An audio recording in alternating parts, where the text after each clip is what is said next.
আপনারা দেখছেন challenge ২৬ bulletin.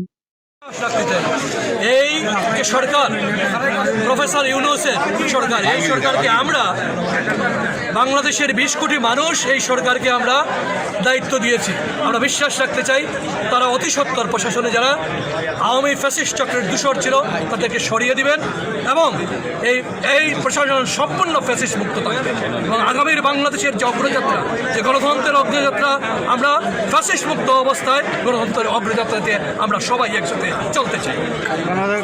ভাই, আমরা দেখেছি দীর্ঘদিন পরে এখন লাল দল এবং সবুজ দলের হাতে জার্সি উন্মোচন করা হচ্ছে এবং জার্সি তুলে দিচ্ছেন আমাদের সম্মানিত অতিথিবৃন্দ। সবাই করতালি দিয়ে তাদের অনুপ্রাণিত করার জন্য অনুরোধ জানাচ্ছি। সম্মানিত অতিথিবৃন্দ, লাল এবং সবুজ দুই দলের হাতে প্রীতি ম্যাচ অনুষ্ঠিত হবে। সেই ম্যাচকে কেন্দ্র করে আমরা দেখছি বিএনপি পরিবারের মধ্যে সৃষ্টি হয়েছে। দীর্ঘ ১৭ বছর পর মুক্ত আকাশে এখন ট্রফি উন্মোচনের জন্য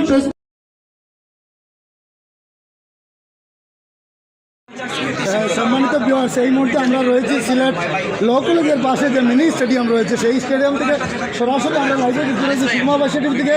এই মুহূর্তে আমাদের সিলেটের কালকের ম্যাচের জন্য মাঠ নষ্ট হয়ে যাবে।